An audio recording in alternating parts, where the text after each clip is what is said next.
swoops around and does a banking roll behind you. And as he goes by, the rest of his compatriots in both trees are starting to come out. So, Oh God, how many of them are there? um, as far as you can tell, before you've not even woken up your party mates, there's about 8. Wait, I haven't Wow. woken them up? You mean all that shouting didn't stir them from their slumber? Well, I haven't heard anybody say I jump up and grab this and that, so I'm assuming if until they do, they're off in hollow slumberland. Excuse me. I I wake can't. up. I try to wake up. Everybody wakes up. Okay. All right, works for me. Well, while retreating in the direction of my companions, I will fucking slash at some of these little bastards and hopefully it'll deter them from trying to kill me. Okay. Well, that was between you and them. So now between you and him. So now there's others. So we're gonna go on to you guys, Steve and Dayton and Rick. Go ahead and roll a 10. Sixer. And okay. Same 6. Okay. What about you, Thaden? 10. Okay. Ooh, simultaneous between Thaden and there's one that's off to your left and another one that's going to come up behind you. But the one that's off to your left, you're kind of looking up. He's banked at like almost at 80 degrees, and he's going to try to impale you too. So with him coming down, what are you going to do?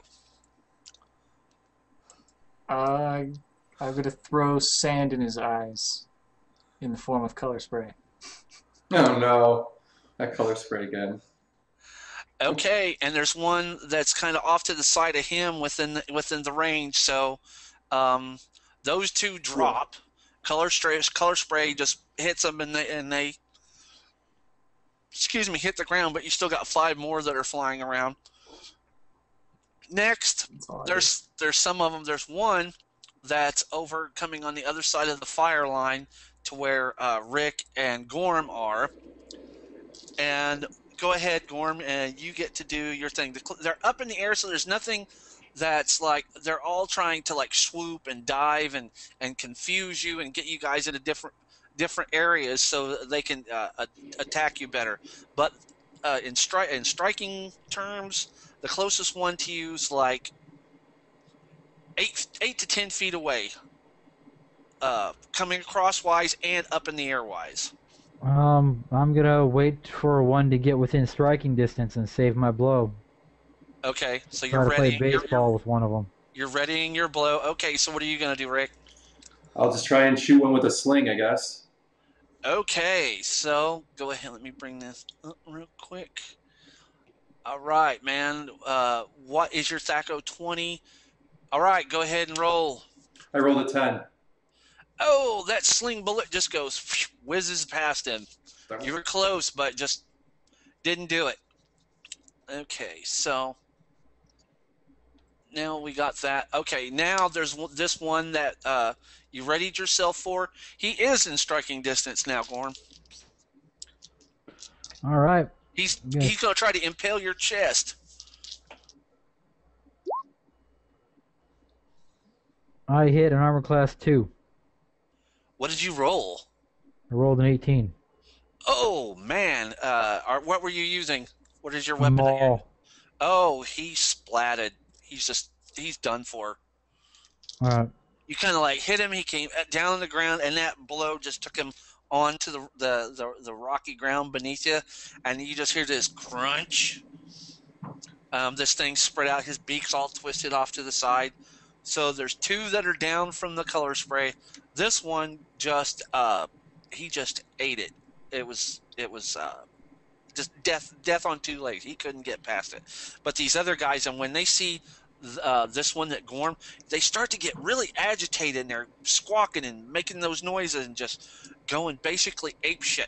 And they're increasing the speed and the dive bombing that they're doing to you guys. So now everybody pick up a 10 and roll for initiative. I got a 1. Okie dokie. Yeah, Cathwallen got a 1 too. High five. Okay, Cadwallon got a 1. What did Gorm roll? 5. Ooh. And what did you get, Thaden? Thaden rolls a 9, and Thorhammer rolls a 3. Oh, okay, awesome. Okay, we didn't do Thorhammer just a minute ago. Okay, well, just to kind of even things back up, we'll do Thorhammer. So what's he gonna do? There's one that's swooping down that's kind of trying to come in behind and pinpoint his neck. He's gonna tackle it and wrestle it. Okay, And he's beat gonna it try. up in the head. He's probably bigger than it, so he's gonna be good at that actually. Okay. Go ahead and roll.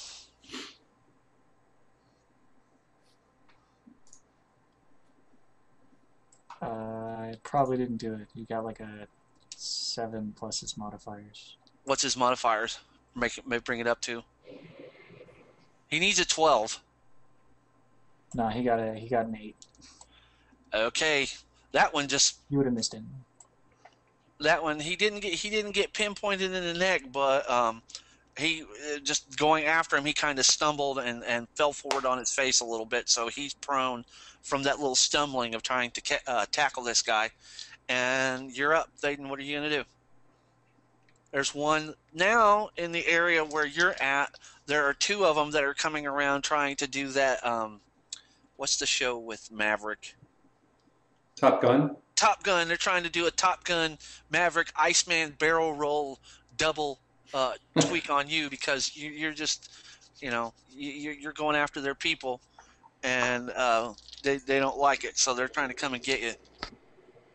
I'm gonna run away. You're gonna run away. So where are you gonna run away to? You got these trees that are one that's to the front of you, and one that's kind of about 15, 20 feet behind you.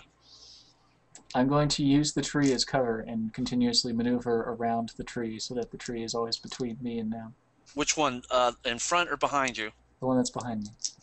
Okay, cool. So you get back there, and you're kind of hiding around that tree. So there's these guys. All right, next is you, Gorm. Is anything within swinging distance? Nope, they are, now that you're over here, they've kind of shifted over towards Cadwallon and Rick and these guys. So the closeness to you, they're like 15 feet away. But these guys aggravate them, so I guess they're not really paying too much attention to you. Anything look like it's so nothing looks like it's about to come towards me? Nope, not on the side of the encampment that you are, not yet anyway. They're all in the air? Yes. All right, so I guess I'll have to Swooping and diving. hold my action until another one comes close. You gonna move up? Can I do that and ready an attack? Yeah, you can come up. You can move into striking distance within a round. It's just like once you get there, like you're saying, you're going to hold your action. Once you get in range, when it comes back around, you'll be able to attack them. Just right now, you're not close enough. I'll do that. Okay. All right, Rick.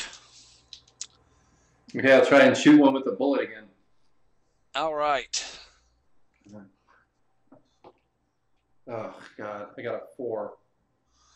You roll the 4? Yes.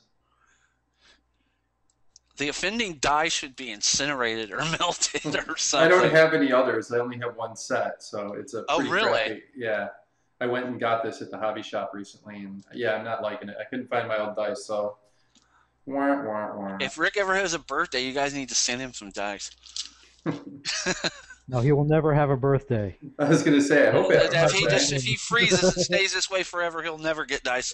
For every year, just send him some dice. So that one whizzes by. It kind of goes up into the tree and knocks some of the leaves off of it.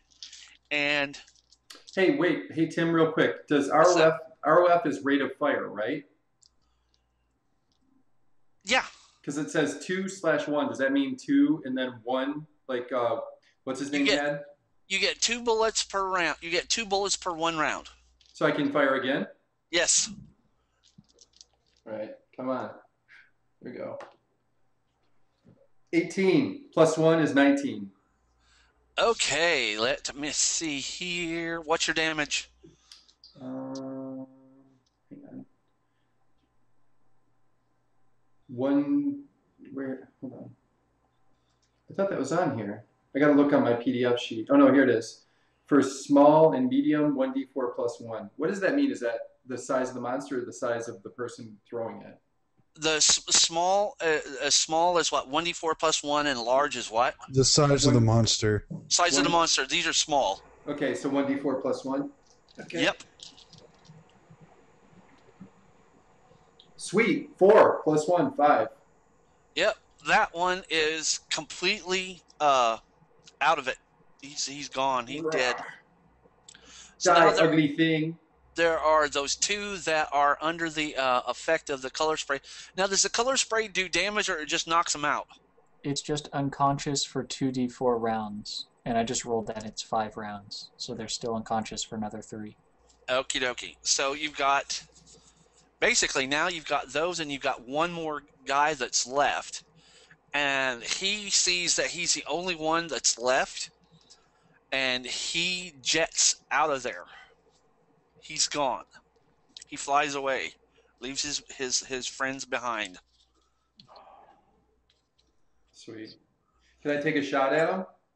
Yeah, you can try. You can try to get him as he flies away. Do I have a penalty or anything? At the speed that he's taken off, I would say -2 to hit. All right, I'll give it a shot. Why not? Roll big. I got a 12 plus 1, 13. So 11 minus 2. Nope, you missed him. Nah. Close though, and you hear him just screeching and freaking out as he flies away. Okay. And nothing else is around there, but you hear something in the tree that's in the front. It shifts, and you hear a thud. It's like a Yahtzee cup. Think of dropping a dice inside of a Yahtzee cup, and it makes that thing. Think of that, of the inside of that tree. The crap? It's like something is in this tree that Right. fell. I understand. I just wonder what the hell that is. Tree Take a must be look, I dead or guess. something. Yeah. Is there like a hole in it that we can look inside, or? Okay, so you guys walk over there, and this tree on the opposite side, it's split down to a certain point. And there is a gap that's just big enough for somebody small to climb inside, a little bit bigger than those things that were just there, but big enough for like a halfling or somebody that's small, or somebody that has like long arms. And there's like pieces of the trunk that's rotted away, and you can tell that there's something sticking up in there. It looks like the top of a bag. Anybody reach that? If they can't reach it, I could try and get it. But I'm not going for it first.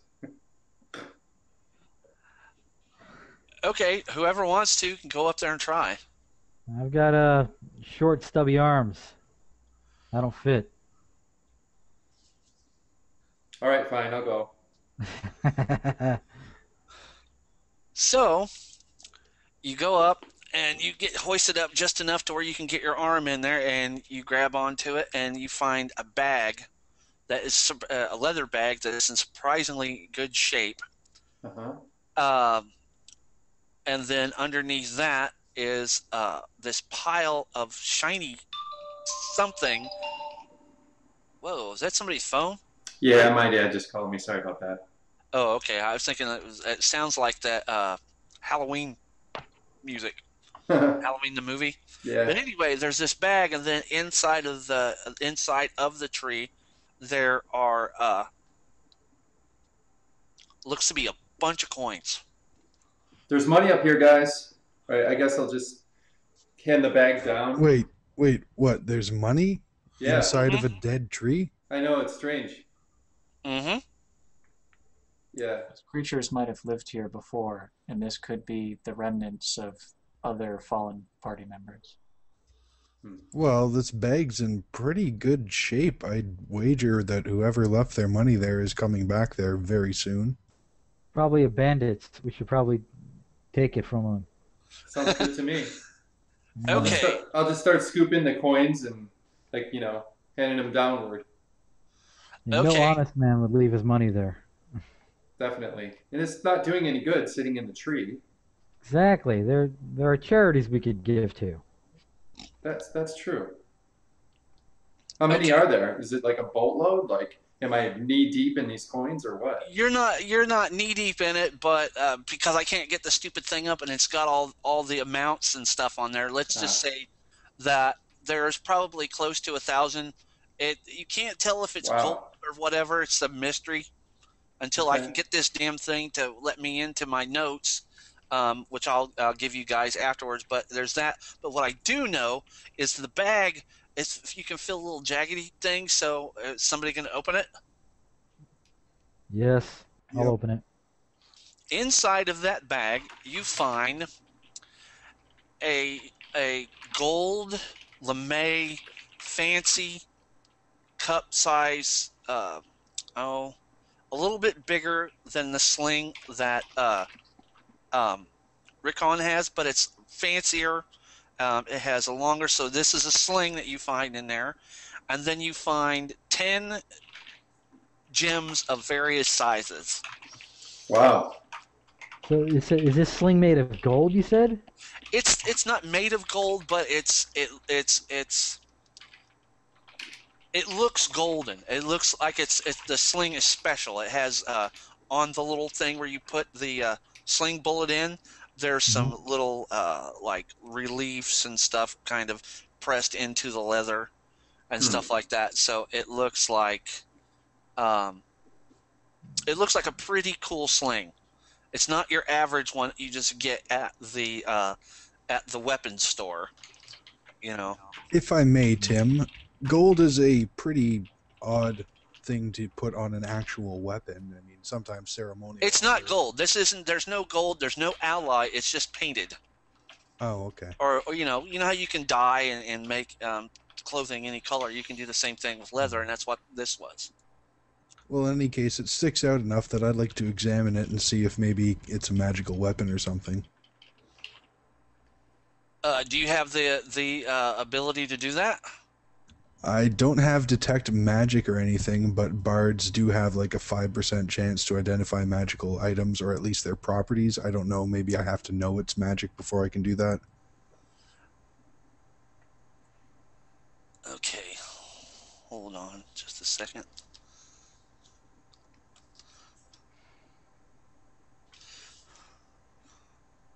Okay, let me see here.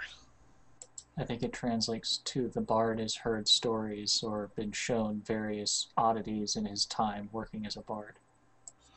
Okay. We'll give you a chance. Go ahead and roll a wisdom check. A wisdom check. Well, I got an 8, so I succeeded by 5. You can't. You can tell that it's something that is from not in this area. It's not from this area of Faerun.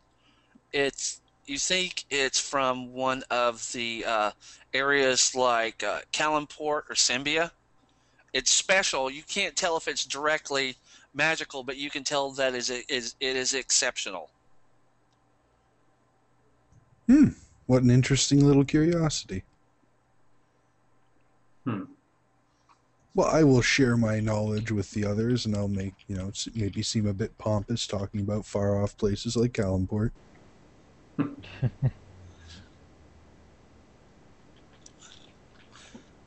Nobody likes to know it all. And nobody likes to know it all. Basically, exactly. what those guys were, just for the sake of the battle, those were sturges.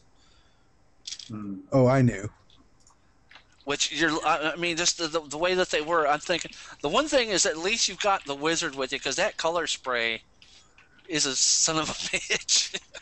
Yeah. If you can get that off directly, it's like that's the thing that's gonna help you the most. That and sleep. But I don't know if you'd want to waste a full-on sleep spell against creatures like that, I guess. But okay, so we're gonna go ahead and just say that the rest of the night is uneventful. Everything goes okay. You cleaned out the tree. You have all of the coins. I'm gonna get out of the tree. Like I assume I'm like in the tree. So you said it was like split. So Yeah. I'm gonna hop down. Climb out. Yeah. Hey, music man, can I see that thing? Sure. And it's Cath Walland.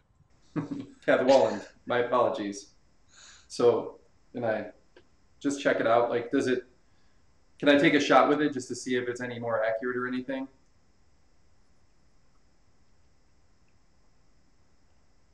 It's up to him if he's wants to give it to you. You're interacting with each other. I'm totally giving it to him. All right, I'll just take a shot at something that, just to see. Okay. Set up maybe like one of the monsters or something and take it. or take that bag, set it on a rock. Right, there you go. And see if you can hit it. Okay. Watch me roll a fucking 1. 13 plus 1 for the swing, so 14. Yeah, you hit it and you knock it off of the rock. It seems compared to your own, it seems to have a different feel to it. It feels like it might be a little bit more accurate, per se, but you can't really tell the full extent of it. You just do know that this seems to be a little bit better than your own. Okay. Cath Walland, would you mind if I hold on to this for a little while? Sure. I mean, I only threw rocks out of desperation. I don't make a full-time job out of it or anything. But you were very good, my friend. And so, if you want, I can give you my sling in exchange for this. If that would be okay. You haven't put it anywhere funny, right? No, sir. That's funny. Haha. Well, thank you. I appreciate it. I don't know what you've heard about us halflings, but that's not what we do with our stuff. There, like the situation with searching things buttholes. There was nothing like that here with the placing of the sling in the wrong area. Okay, so you guys have got that going on, and like I say, you guys go through the whole night. After this, everything's cool, and to move things along, you guys go through the next 8 days. Everything's cool. No, you don't see anybody really, which is strange. You did come across one spot where it looked like somebody had left a cart, and there was nothing salvageable. It was broken down, a lot of just broken pieces and parts to it that it weren't salvageable. But it was just something. It was like going down one of those old roads where you find a car that's broken down, and the people have stripped the tires and all that stuff off of it, so there was really nothing there. And up ahead, you see an area where there are some houses. You're starting to break into a little bit of the outer farm areas, and as you get past these, you see people that are coming down the road towards you, and at this point, you see a man and a woman walking along, and in the woman's hand is a little 8-year-old girl. They're all three human, and they say, "Well met, travelers." Hail and well met. Hello. Are you traveling to Neverwinter? Well, where else does this road go? You're not far. The main gate's only a couple miles. We're heading back to our home. We went in and visited my husband's mother and did some marketing. And you see on her slung on her shoulder, she has like a purse slash bag with vegetables and just other things sticking out of it. And they give off a good vibe. And the father goes, yes, it's just one of those days. I was hoping to go in and find some work going on a fishing vessel. Some of our crops are not doing too good this go around. So, whoa, who do we got here? There's 2 images of Cadwallon. Yeah. Wow, that is so cool. Sorry, I DC'd again. That's okay, man. So anyway, I don't know if you heard it, but this little family that was coming from Neverwinter had just, and the woman says, also, you're getting here at the right time of day. There's not very many people going through the gates right now, so there's just a minimal amount of guard there. We hope you have a good trip and a good day. Likewise. I don't trust them. They're bandits, so we should probably kill them. No, I'm that not little going girl. to dignify that with a response. That little girl was giving me an evil eye. I think Well, she's a she's witch. not giving you an evil eye. She's just looking at you because you're a dwarf. Like, who is this guy? That's a likely excuse. So Do you have there's something against little people? who are you saying this to? To the Gorm? people? Yeah, no, not Gorm. To the people that are staring him down. Oh, They aren't staring him down. They're not doing anything. He's saying they are. Oh, They're he's okay. Never mind. I don't say I'm that. being a paranoia. twat. He's being a twat. All Yeah, right. that I was going to say, paranoia will destroy you. So they're taking off, and they walk a little ways, and there's a little path that kind of skirts off to the side, so they're going off to their home. And now you guys are within sight of the main gate of Neverwinter. It's probably about 300 yards away. You see a long wall that goes on either side that is probably at least 15 feet high. Just a standard walled gate type situation most of the cities on Faerun have. And there is a couple horses that are in front of the wall. The gate is open. You see some various guards of the watch standing on either side, and then there's some others that are loading things onto the horses that are outside the gate and stuff. And now you guys are probably within 100 feet, and they seen you a long time back, at least within that 100 yards. And you guys come up to the gate, and they go, who goes there?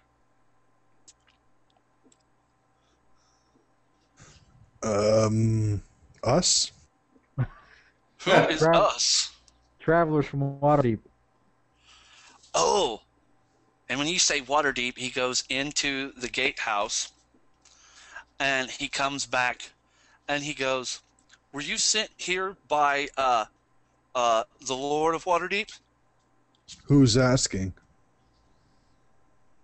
I'm the emissary of Lord Nasher Gondar, the Lord of Neverwinter. Well, yes, that's us. He goes, gentlemen, please follow me. I follow And- him. And he leads you through the gate. God, I wish the map would come up on this. And I ain't going out and closing it and coming back in because I'll lose everything that I'm trying to do right now. So he leads you through the gate. And as you come through the gate, the section of Neverwinter that you guys are in, it looks like there was some kind of a cataclysmic event. There's places where houses are completely down. There are other places where things that have been rebuilt, but it's just like a mishmash of, there's some parts of the streets where there are buildings that are fully intact. And you can see off in the distance down a road, there's a large chasm that has split a big chunk of this area of Neverwinter apart, like an earthquake or something that had split it. And you guys are going down a road that leads off to a westerly direction, and you can see spires across. There's like a bridge that you guys are coming up on, and across the bridge there is a hill, and on that hill is a mini keep type thing with a small castle type deal with a spire there and its own set of walls and its own gate. And he goes, that there is the home of our Lord Nasser Alagondar, and we should be there soon. People are they're going about their business. You see old folks, you see people that are moving goods to different areas. They're working on rebuilding some of the houses and things like that. You see a couple little vendors that are going by that have food and things like that, pushing carts around so that they can sell to the people that are on the streets. And soon you come up to the gate, and your emissary says, hold right here, gentlemen, and I will go get the Lord's assistant. So he leaves you standing at the gate. The gate is open, but he takes off, and you see him go up to a door of the keep. It opens, he goes in, and within a couple minutes, a human male about 5.5, not 6 feet tall, but he's 5.5, 5'6", longish blonde hair, starting to go gray. He's probably 40-ish, beard, gray robes. Walks. One of his legs seems to be kind of gimpy, like he had something happen where he had maybe surgery on it or whatever, and it was turned inwards. And he walks with a steady gait, but it isn't. It's almost like a shuffle.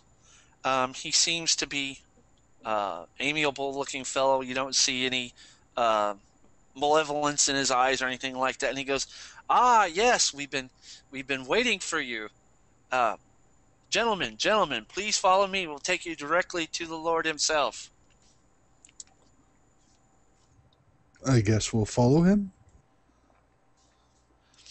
So he takes you from the gate, brings you through the door, and as you come through the door, you see this large hall, and he goes, "I will be right back. The Lord is in his chamber, and I will send him to you straight away." So he leaves, goes across the hall, goes across this room, and there's a doorway that's at the end of the wall. Opens it, door closes, and within a minute or two, the door opens back up, and a man with gray hair, shortish, clipped on the sides, very strong jaw, but he looks like to be an amiable fellow, very not necessarily wise looking, but competent in his duties. And he goes, "Ah, yes, the party that Kelvin sent. It is good that you are here today." Across the hall, as he comes towards you. I hope you'll excuse the rudeness in this request, but you don't happen to have a sash or a pendant of some sort to prove your office, right? And he pulls apart his robes, and he has a what's the thing that priests have? Not a Vestments? habit. A vestment that has so many different little what do you call it? Like ribbons and things on. He goes, "I am who I am," and he kind of gives you the evil eye. He doesn't like you. He goes, "You're in my home." I do apologize. This little quest of ours has been overly fraught with betrayal. I hope you won't hold it against me, though. Paranoid. Well, I can understand that. It's just one to be taken aback by someone who I've never met. You know, what do you call it? Questioning your identity? Yes. Well, I do apologize again for that, and if you'll give me a moment, I believe I have a missive for you from Lord Kelbon himself. And as you say that, he talks to his assistant, and he goes, "Gentlemen, would you like some food and drink?" Yes. Please. And he says to his man, bring them what we had for lunch." And he goes, "And the dessert too?" And he goes, "Yes, I think there's enough left. I was going to take that back to my chamber, but these gentlemen have probably traveled far on just road rations, so we will welcome them with a hearty meal to replenish their strength." And as he says that, the guy takes off, and he goes, "Thank you," and he reaches out his hand to take the missile, opens it up, looks at it.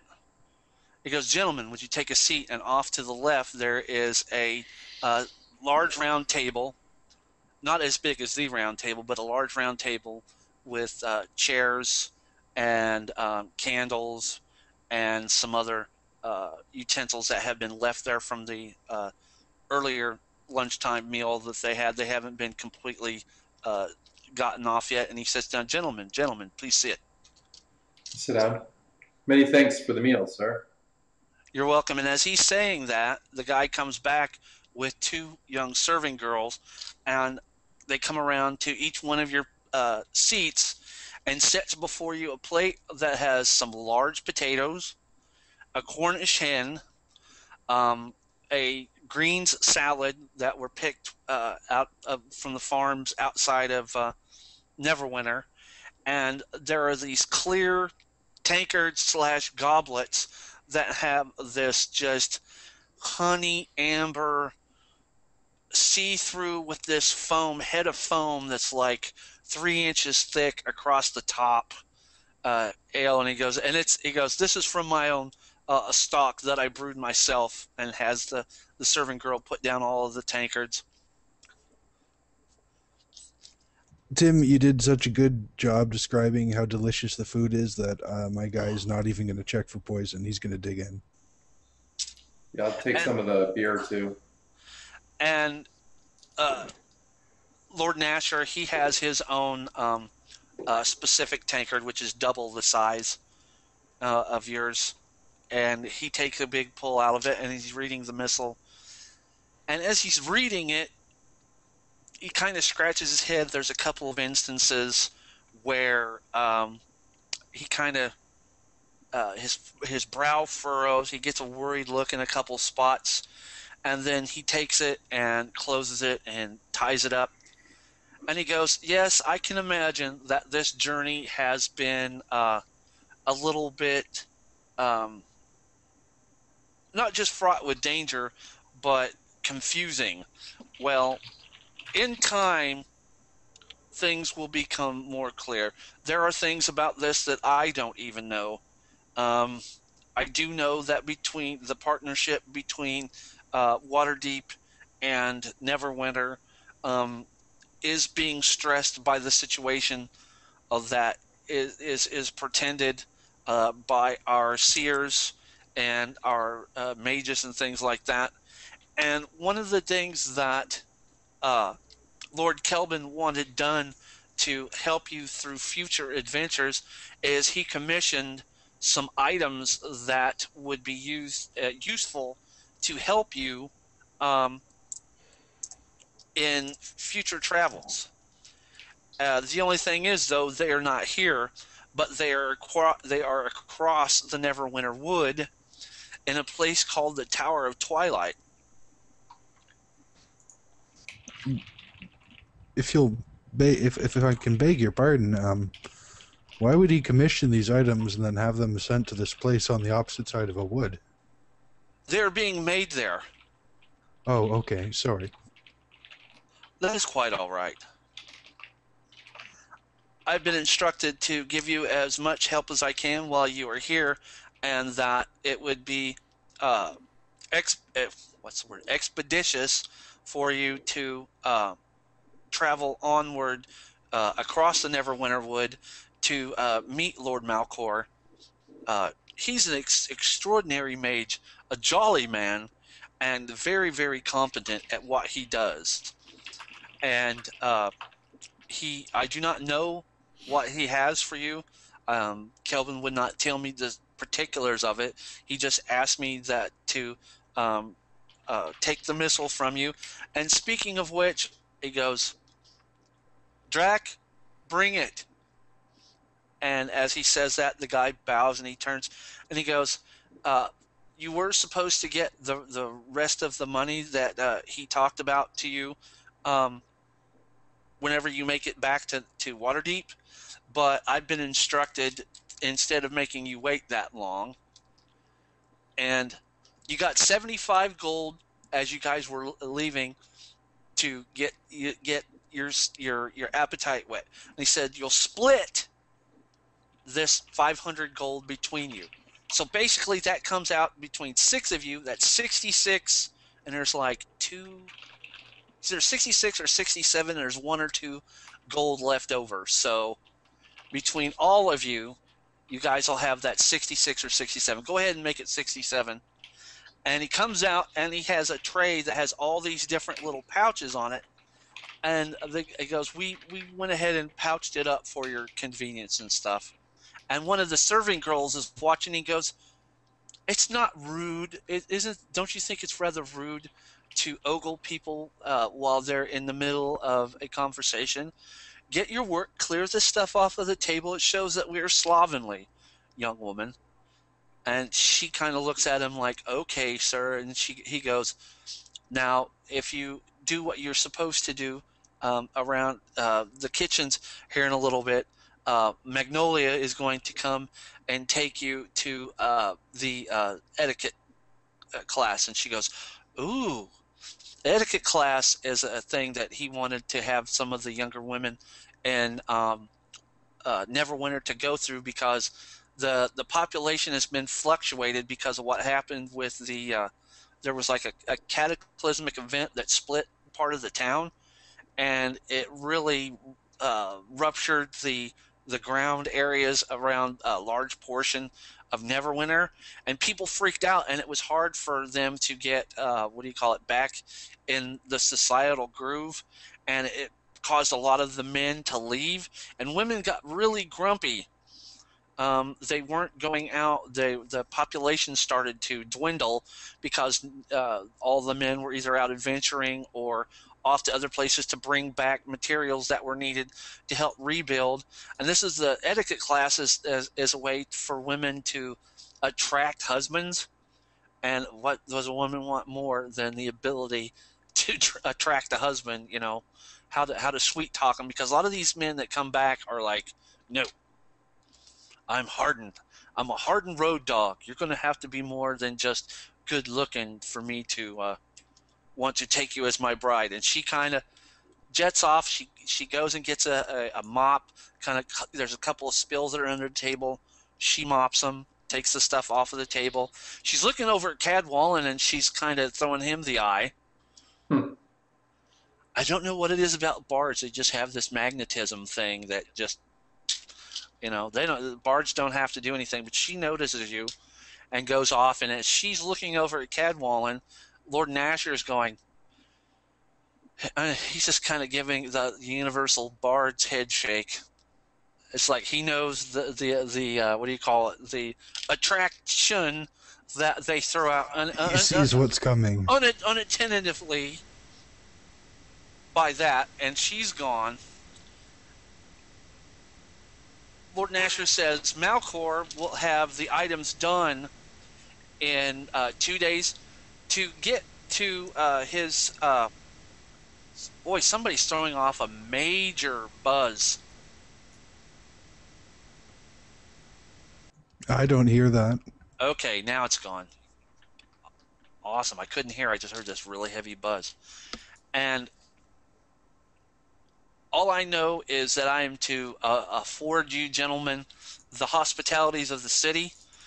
I will have a messenger that will come to me whenever it's time, and you will be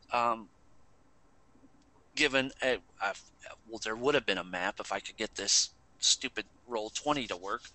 A map that will show you how to get to the Tower of Twilight.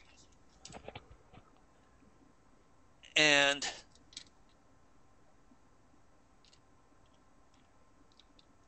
okay, excuse me here.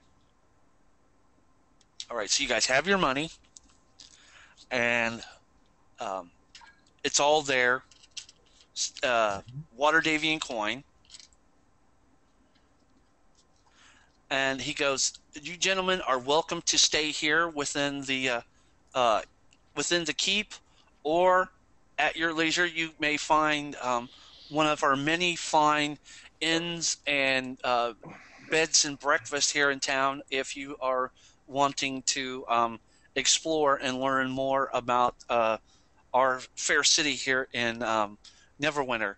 I do appreciate you bringing this from Lord Kelvin. A lot of things are answered, and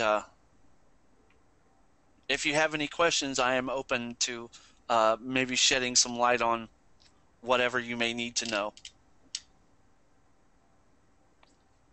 Well, you've been so generous so far. I'd like to take the opportunity to thank you very much for that. And he nods. "You are quite welcome." It does feel like the right time to mention that we were ambushed by some orcs, I believe, on the way here. I don't know whose end leaked what, but they knew we were coming, if it makes a difference. Yeah, we were also attacked by the Thean Magi. And when you said, say again, you were attacked by who? The And Red when you said Mages. Thean Magi, Initiates of the Hand, I believe. and he shakes his head. We have seen an infiltration of members of the Red Wizards come further across Faerun over the last months, but I had no idea that they would be in such heavy numbers as to give you grief. And you say that you were attacked by orcs? Well, they were big, hairy, smelly, not very polite swords. I mean, They were I've orcs. never I know seen. orcs. Okay.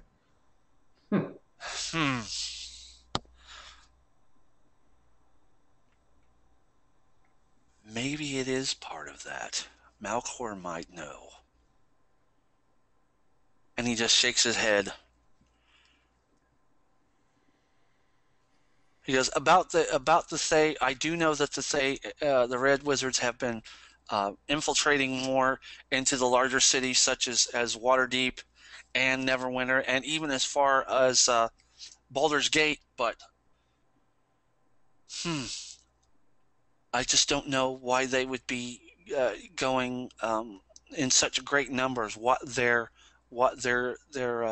nefarious goals are. Thank you. I am going to have to increase the security here in Neverwinter. I thank you for that information. But as far as the motive right now, it is anybody's guess as to why. What I do know, and he goes, and Kelvin didn't really want me to say too much about it, but did he show you the scroll from the man that they had found outside of Neverwinter? Yes, he did. Let me bring it up. I hope it lets me bring it up. Okay. Journal. The darkness rules the light, balance is weak, infinity is what you seek. In every world, fear sees that it is that time is running out. Beware. I have sent a copy of this to. I shouldn't say too much, but part of this is, and I'm assuming that you were baffled as to why Kelvin would bring you together for this greater epic undertaking, but there are reasons for it. We in the Council of Nine were receiving omens and warnings through various magical means that there is a culmination of evil and good and neutrality that are searching for a sword. And this sword is called the Sword of Infinity. And it is assumed and even hinted at that if somebody of the wrong faction, if it fell into the wrong hands, the repercussions could be felt in all realms, all dimensions, not just here in Faerun. And we are trying to, win the race to find this before those that we don't want to find it do. And we went through various methods, not just here in Neverwinter, but in Waterdeep and in other cities. We sent our best diviners and augurs and magicians and wizards to see who would be best suited for the job. And in several instances, you are the people that were found to be most likely able to do it. And the reason for that is also that each one of you has a destiny.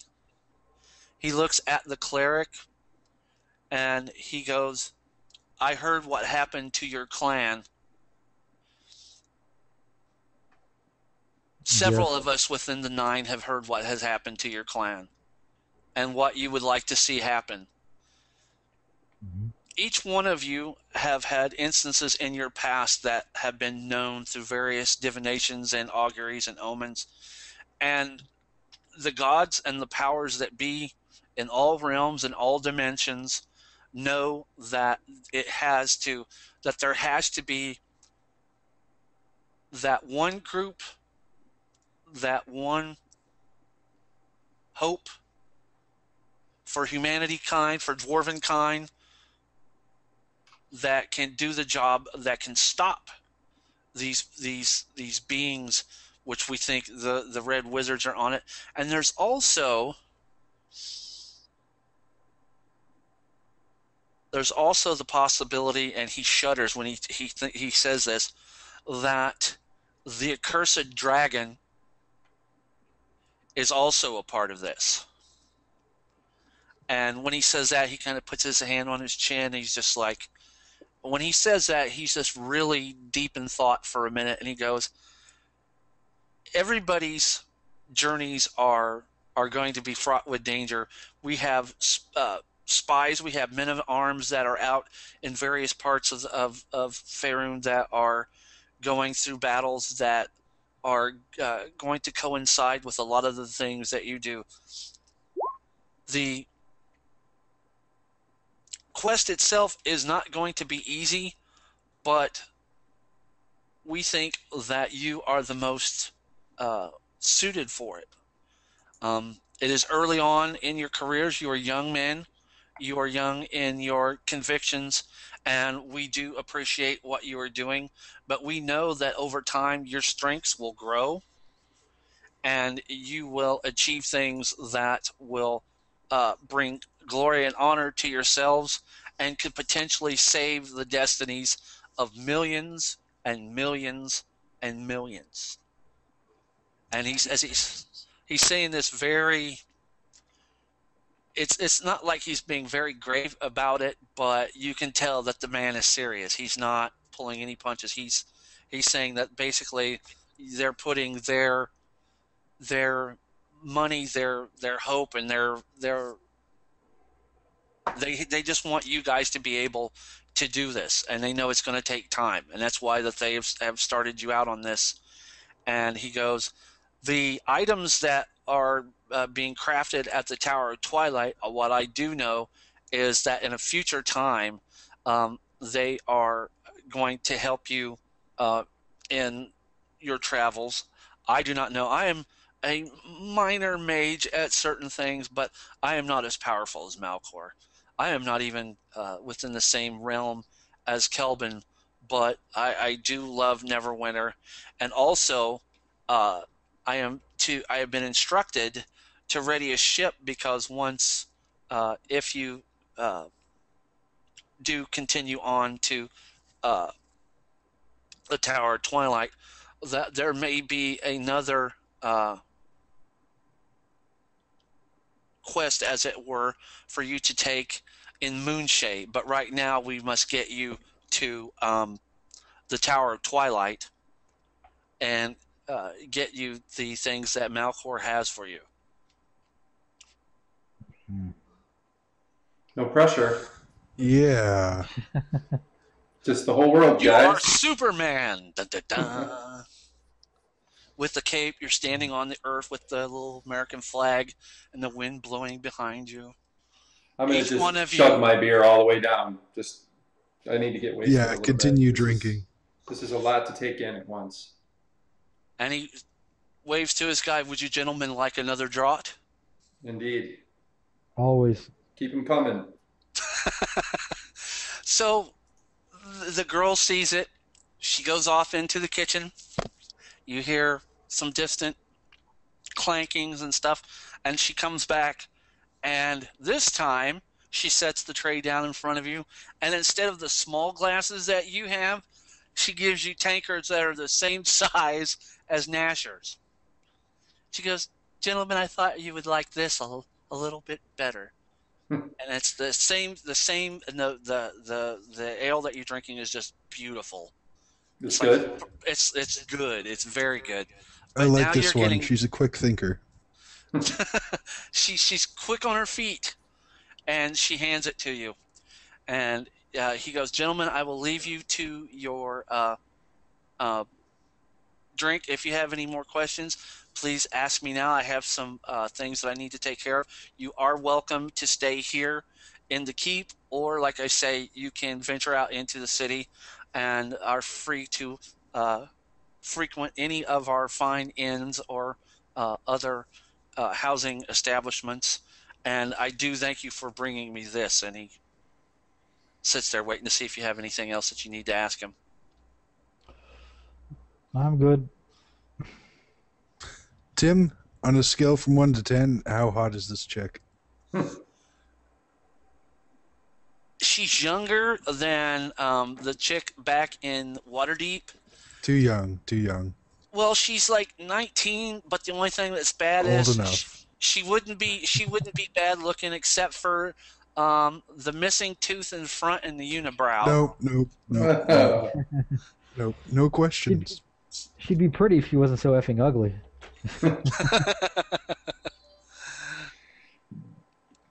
That's all. No questions. So he gets up and he goes, "Oh, will you be staying here? Or would you want to stay out in the city?" Is it free at the inn? Is it like, are we being comped everywhere we go, or is only this place free? Well, just out of game, he's offering you the ability to stay at the keep, but if you go out into the city, you're going to pay. Yeah. Yeah. I'd rather Safer in the stay here. Yeah. And he goes, that is fine. And he says to the girl, once the gentlemen are through drinking, please show them where they can bed down. And time-wise now, it's probably about 7:30 in the evening. So You know what? You wouldn't mind, Lord Nasher, if I came back late, perhaps hit the tavern after such a long journey, would you? He goes, just make sure whenever you come to the gate that you tell them that you're my guest because the shift will be changing, and I will also tell the girls here to um, have your room prepared for whenever you return. Very well.